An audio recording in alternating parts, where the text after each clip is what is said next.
السلام کو بھی نہیں. ہم سمجھتے ہیں نا کہ صرف امام نے کیوں قیام کیا, باقی کسی امام نے کیوں قیام نہیں کیا, باقی کسی امام کو اتنے افراد ملے ہی نہیں. امام زین العابدین علیہ السلام مدینہ میں بیٹھ کر فرماتے ہیں,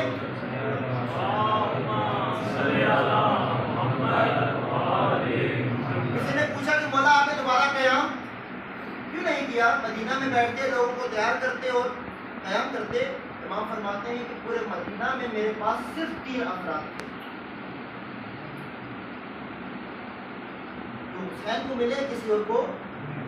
امام صادق علیہ السلام کے پاس امام کا ایک بڑا جذباتی صحابی آیا اور آ کر کہنے لگا, مولا سب قیام کر رہے ہیں آپ کے زمانے میں, بنو عباس تختہ الٹ رہے ہیں بنو امیہ کا, آپ کے دشمنوں کا, اور نام استعمال کر رہے ہیں آپ کے جد کا, حسین کا. آپ قیام کریں, آپ کہیں کہ جس حسین کا نام استعمال کر کے بنو عباس میدان میں آ رہے ہیں وہ حسین میرے جد ہیں, میں ان کا وارث ہوں, آپ بھی کیا کریں, قیام کریں. امام نے جواب نہیں دیا, اس کا بازو پکڑا اور اس کو ایک بیابان میں لے گئے قبرستان کے قریب, اور وہاں پر اس کو اتارا, نماز پڑھی امام نے, جماعت ادا کی اور اس کو پیچھے جماعت پڑھوائی, اور پاس ہی بھیڑوں کے بچے کھڑے ہوئے تھے. امام نے اس کو متوجہ کر کے کہا کہ یہ کتنی ہے, اور ابھی کہتا ہے میں نے گنی وہ 17 تھے بھیڑ کے بچے.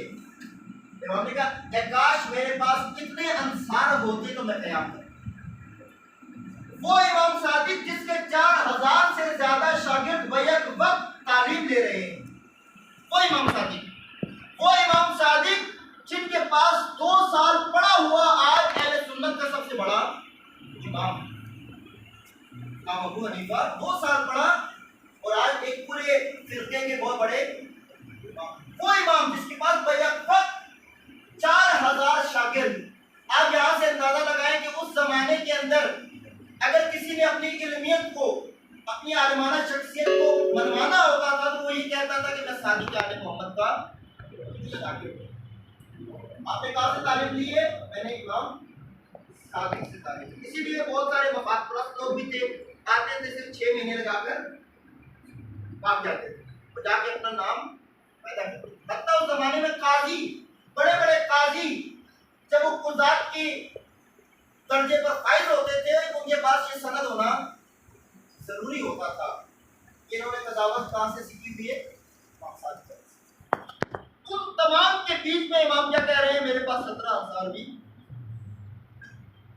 17 ناصر بھی نہیں ہے صادق آل محمد کے پاس کہ وہ قیام کرے. یہ انصار امام حسین علیہ السلام کو مومنین کرام, کثرت نہیں چاہیے ہوتی اماموں کو, کیفیت چاہیے ہوتی ہے. امام خالص چاہیے ہوتا ہے. خالص شیعہ ایک ہو امام کا بازو بن جاتا ہے. خالص ایک مالی کے اثر پورے دشمن کی فوج پر ماری کھٹکتا تھا, دشمن کو مالی کشتر کھٹکتا تھا. کیوں کہ مالی کشتر بہت خالص ہے. امام حسین علیہ السلام کو کیا چاہیے, انصار چاہیے. حل من ناصر ینصرنا, کون سے انصار جن کے دلوں میں محبت دنیا نہ ہو, جن کے دلوں میں حب مال نہ ہو, جن کے دلوں میں حب شہرت نہ ہو, جن کے دلوں میں حب ریاست نہ ہو, حب اقتدار نہ ہو. جب ایسے انصار حسین کے پاس آتے ہیں, امام حسین علیہ السلام ان کو سینے سے, میرے دل میں کیا ہے, کہیں مال کی محبت تو نہیں, کہیں دنیا کی محبت تو نہیں ہے, کہیں میں شہوات کے اندر گھرا ہوا تو نہیں ہے. خصوصاً ہمارے جوانوں سے میری یہ گزارش ہے, خدا را اپنی حفاظت کا انتظام خود کرے. یہ یزیدی معاشرہ ہے, یزید پردے کو پسند, یزید تو وہ لعین ہے جو پردے داروں کا پردہ بھی. یزید جگر خارا کا بیٹا ہے, ہوتا ہے ہندا کا ہوتا, وہ ہندا جو اچھے کام جس نے رسول اللہ کے عزیز چچا کا جگر چبایا ہوا, حضرت حمزہ یہ ان کی اولاد ہے. آج فسق و فجور فحاشی یہ سارا کا سارا میدان یزید ابن معاویہ کا ہے. خدا را اس سے بچے. جو اپنے نفس کی حفاظت کر لیتا ہے اس تمام تاریکیوں میں وہ حسینی بن کر امام کے ساتھ آ جاتا ہے. لیکن جو اس فحاشی میں مبتلا ہے, گھرا ہوا ہے, بستیوں میں تباہ ہو چکا ہے, دنیا کی محبت کو اپنے دل میں بٹھائے ہوئے ہے, وہ یہ یقین کر لے کہ اس کی زبان پر نام حسین ہے, اس کے عمل میں کردار یزید ہے. قیامت میں زبانوں پر تالا لگا دیا جائے گا. آپ نے سنی ہے نا یہ روایات, قیامت کے دن زبانوں پر تالا لگا دیا جائے گا. کیوں؟ کہ اس روز زبان نہیں بول رہی ہوگی کہ میرا عقیدہ کیا ہے, میرا کردار کیا ہے. اس روز ہاتھ بولیں گے کہ پروردگارا ان ہاتھوں سے یہ کرتا رہا ہے, ان ٹانگوں سے یہ کرتا رہا ہے, اس ذہن سے یہ کرتا رہا ہے, نگاہوں سے یہ کرتا رہا ہے, زبان سے یہ کرتا رہا ہے, کانوں سے کیا سنتا رہا ہے, اس کا میل جول کس کے ساتھ تھا, اس کی معاشرت کیسی تھی, یہ مال کہاں سے کماتا تھا, کہاں خرچ کرتا تھا, اس کے رجحانات کیا تھے, اس کے تمایلات. زبان نہیں بولے گی, انسان کا وجود بول رہا ہوگا. اور اس دن پردے اٹھا دیے جائیں گے, انسان کے سامنے اس کی شخصیت کھول کر رکھ دی جائے گی, پھر سمجھ آئے گی حسینی کون ہے, یزیدی. ابھی تو ہم سب پر لیبل لگ گیا ہے, کیا ہے, اب تو حتی مثلا کالے کپڑا پہننا بھی کیا بن گیا, علامت بن گیا ہے کس کی, حسینیت. ابھی آپ کو پتہ نہیں 2 دن 4 دن پہلے رنگیار خان میں دہشت گرد پکڑا گیا. رنگیار خان نے پکڑا گیا نا, وہ جو بم بلاسٹ کرنے لگا تھا, وہ جو بم بلاسٹ کرنے آیا تھا کون سے کپڑے پہن کر آیا تھا, کالے. کالے پہن کر آیا. کیوں؟ کیونکہ اس کو یقین ہے, اس کے بنانے والوں کو یقین ہے کہ یہ صرف آنکھوں سے دیکھتے ہیں, اندر جھانکنے کی کوشش, یہ صرف آنکھوں سے, اور اس پر ایمان لے آتے ہیں. نا مومن کرام, ظاہر کی آنکھ سے نہ تماشا کرے کوئی, وہ دیکھنا تو دیدہ دل وا کرے کوئی. دیکھنے کے لیے کیا کرنا ہے آپ نے, دیدہ دل کو کھولنا. دل کی نگاہ سے جب دیکھیں گے پروردگار راز کھولے گا, اور پھر سمجھ آئے گی کہ حسینیت کا راستہ کہاں. سبات پڑھیں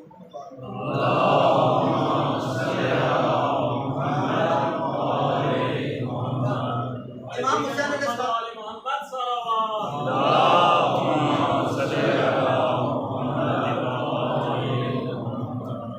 امام حسین علیہ السلام کا ایک خطبہ جس میں امام حسین علیہ السلام اپنا منشور بتا رہے ہیں کہ اے لوگوں, حسین کیوں قیام کر رہے ہیں.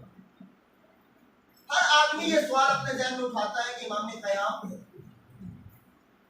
اگر ہم بھی اس زمانے میں ہوتے ہیں, ہم اپنے امام کو مشورہ دیتے کہ مولا آپ قیام تھوڑے سے ہیں, خاموش ہو جائیں, حالات ٹھیک ہو جائیں گے تو آپ کیا کر لیجئے گا, قیام کر لیجئے گا. اور مومنین کرام یہ نقطہ اپنے ذہن میں رکھیں, امام حسین علیہ السلام کا قیام کوفہ والوں کی دعوت پر نہیں تھا. ابھی کوفہ والوں کو پتہ بھی نہیں تھا کہ معاویہ مر گیا ہے. امام حسین علیہ السلام نے قیام کا اعلان کر دیا باقاعدہ. ابھی کوفہ والوں کا پیغام ہی نہیں آیا, خط ہی نہیں آئے, امام نے اعلان کر دیا. پورے مدینہ کو پتہ چل گیا تھا, حسین نے قیام کا اعلان کر دیا. مکہ میں خبر پھیل گئی تھی, حسین نے قیام کا اعلان کر دیا ہے. ہر طرف یہ بات پھیل چکی تھی کہ امام حسین علیہ السلام نے قیام کا اعلان کر دیا ہے. ابھی کوفہ والوں نے دعوت بھی, اور اس کا مطلب ہے امام حسین علیہ السلام کا قیام کوفہ والوں کی وجہ سے نہیں تھا. امام حسین علیہ السلام کا قیام امام کا اپنا فریضہ تھا جو ادا کرنے کا. میں انشاءاللہ اس خطبہ میں ذکر کرتا ہوں کہ کیا کیا کچھ امام کے ساتھ ہوا. اب کربلا پہنچے ہیں, پہنچ کر پہلا خطبہ جو امام حسین علیہ السلام ارشاد کر رہے ہیں, امام حسین علیہ السلام کے قیام کو امام کے کلام سے سمجھیں, آپ کو سمجھ آ جائے گی اس زمانے کے حالات کیا تھے. اور کربلا صرف آپ ایک تاریخی قصوں کے طور پر نہ پڑھیں, بلکہ تاریخ آئینہ ہوتی ہے. اس آئینے کے اندر اپنے زمانے کو دیکھیں, اپنے آپ کو دیکھیں. کہ آج کا زمانہ کہاں کھڑا ہے، پاکستانی معاشرہ کہاں کھڑا ہے، پاکستانی معاشرے کے اندر تشیع کہاں پر کھڑا ہے، اور اگر امام حسین علیہ السلام پاکستان میں ہوتے تو کیا ہو رہا ہوتا۔ یہ آسان ضابطہ ہے سمجھنے کے لیے کہ امام حسین جہاں ہوتے تو کیا ہوتا، کیا ہو رہا ہوتا، وہ سب کے سامنے واضح ہے۔ امام فرماتے ہیں اپنے اصحاب کو جمع کر کے، اما بعد فقط نازل بنا من الامر ما قد ترونا، جو مصیبت ہم پر اتری ہے، جو معاملات ہمارے ساتھ پیش آئے ہیں، جو حالات اور واقعات پیش آ چکے ہیں، آپ سب اپنی نگاہوں سے دیکھ رہے ہیں۔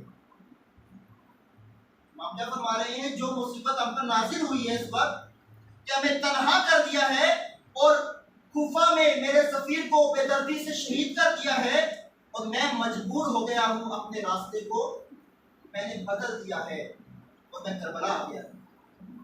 یہ جو مصیبت نازل ہو رہی ہے، یہ جو حالات بن گئے ہیں کہ لوگ حسین کا ساتھ دینے کے لیے تیار نہیں ہیں، یزید جیسے فاسق کو قبول کر کے بیٹھے، ایسے پست حالات، ایسے گھٹیا حالات کہ پاکیزہ ترین ہستی کو چھوڑ دیا ہے، سب نے موت پر چھوڑ دیا ہے، مرنے کے لیے چھوڑ دیا ہے۔ آسان الفاظ میں کیا بولوں، مرنے کے لیے سب نے امام حسین علیہ السلام کو مشورہ دیا، حسین کربلا نہ جائیں، قیام نہ کریں، کیونکہ مر جائیں گے، ان لوگوں کی زبان میں شہید کر دیے جائیں گے، قتل کر دیے جائیں گے۔ جس نے حسین کو یہ مشورہ دیا ہے، در حقیقت اس نے حسین کو تنہا کر دیا، موت کے آسرے پر چھوڑ دیا۔